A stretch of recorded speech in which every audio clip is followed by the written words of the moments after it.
ગઈકાલે રાત્રે પણ રજૂઆત કરી હતી। આજે પણ અમે સીપી સાહેબને રજૂઆત કરવા માટે આવ્યા છીએ।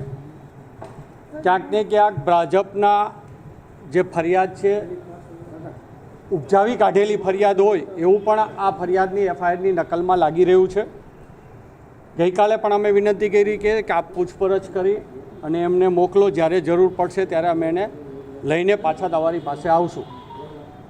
પણ આ ગત ચૂંટણીઓથી લઈને અત્યાર સુધીની ચૂંટણીઓમાં આપણે જોયું છે કે છેલ્લા 4 દિવસ રહે એટલે કોંગ્રેસના માણસોને ઉપાડી જવા, છેલ્લી રાતે ઉપાડી જવા અને વોટિંગ ન કરાવે તેવા તાકાતવાર આગેવાનોને ઉપાડી લેવા કે જેથી કરીને એ દિવસે વોટિંગ ન થાય। આ આજથી કે ગઈકાલથી આ શરૂઆત છે। ભાજપ દ્વારા ખોટી ફરિયાદો કરવી, ચૂંટણીના દિવસે ફોન ઉપર વાં ગાડીઓ જવાનું, વાં ખોટું ચાલે છે, એ વર્ષોથી આપણે જોતા આવ્યા છીએ।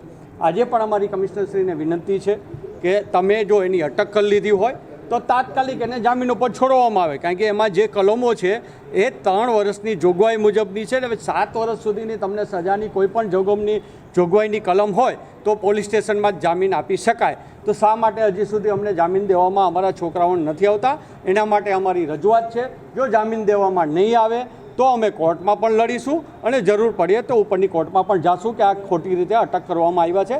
પત્રિકાઓની વાત રહી તો ભાજપના સોશિયલ મીડિયાની અંદર પણ ઘણી પત્રિકાઓ ફરે છે, ઘણા મેસેજો ફરે છે, ઘણા જ્ઞાતિઓને સામી મૂકી દે એવા પણ ફરે છે। તો એની સામે પણ તાત્કાલિક પોલીસે પગલાં લેવા જોઈએ, એ અમારી આજની રજૂઆત છે। પિનલબેન સાવલિયા, એડવોકેટ, રાજકોટ જિલ્લા કોંગ્રેસ મહામંત્રી। એક પત્રિકા કઈ બહાર પડી છે, એને જોઈને આજે ક્રાઇમ બ્રાન્ચવાળાએ 5 લેવા પટેલના છોકરાઓને અત્યારે નજરકેદ આતંકવાદીની જેમ કર્યા છે।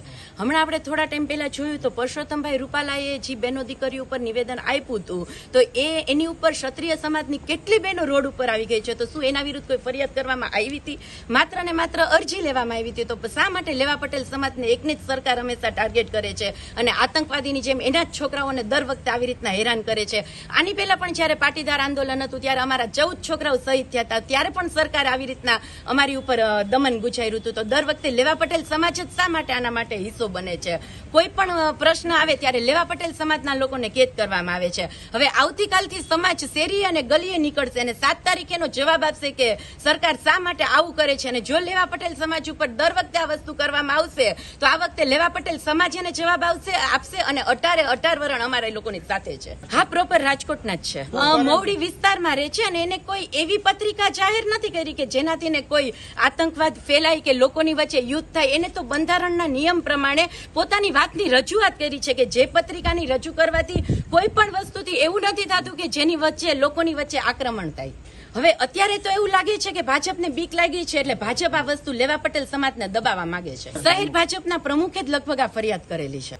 અત્યારે લેવા પટેલ સમાજને દબાવવા માંગે છે એ રીતનો મેસેજ અત્યારે સમાજમાં પણ વાયરલ થયો છે અને અમને પણ એવું લાગે છે। એટલે આનો જવાબ અમે લોકો કાલે સવારે બધા રોડ ઉપર નીકળી અને વ્યવસ્થિત રીતના આપશું અને બધા સમાજ અત્યારે અમારી હારે છે। એટલે 7 તારીખે જ્યારે ચૂંટણીનું આપણે ઇલેક્શન છે ત્યારે બટન દબાવીને આનો જવાબ સરકારને વ્યવસ્થિત રીતના મળી જશે। ના, કાયદાકીય બંધારણમાં 19 મુજબ એવી જ જોગવાઈ છે કે લોકો બંધારણમાં પોતાનું કોઈ પણ જાતની રજૂઆત હોય કરી શકે। બસ એક આ પત્રિકા, ઓનલી પત્રિકા, ના પત્રિકામાં એવો કોઈ જ ઉલ્લેખ નથી કે જેનાથી ગુનો બને। તો પરસોત્તમભાઈ રૂપાલાએ તો ક્ષત્રિય સમાજની બહેનો વચ્ચે બહેનોનું ઘણું બધું એવું બોલ્યા હતા કે જેનાથી બહેનો રોડ ઉપર હતી, છતાં પણ એક પણ અરજી કે એક પણ ફરિયાદ થઈ છે? સાંજે અમારા 5 પાટીદાર આગેવાનોને 4, જેમાં ખાસ સોશિયલ મીડિયા દ્વારા જે પત્રિકાનું બધે ચાલી રહ્યું હતું સોશિયલ મીડિયાની અંદર, પોલીસે ખોટી રીતે અમારા 4 પટ્ટીદારોને કલમ કરી પૂરી દીધા છે અને જામીન પણ આપી દીધા છે।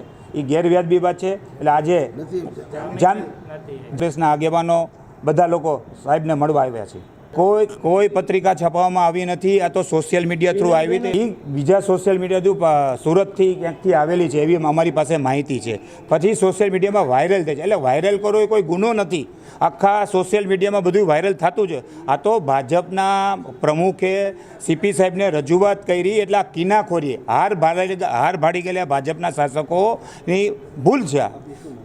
અમારી માંગ છે ખરેખર અને તેના છોડી દો, એ જ અમારી માંગ છે। સાંજ સમાચાર ફેસબુક પેજને લાઇક કરો, વિડીયો શેર કરો અને વધુ વિગતવાર સમાચાર માટે sanssamachar.net વિઝિટ કરો।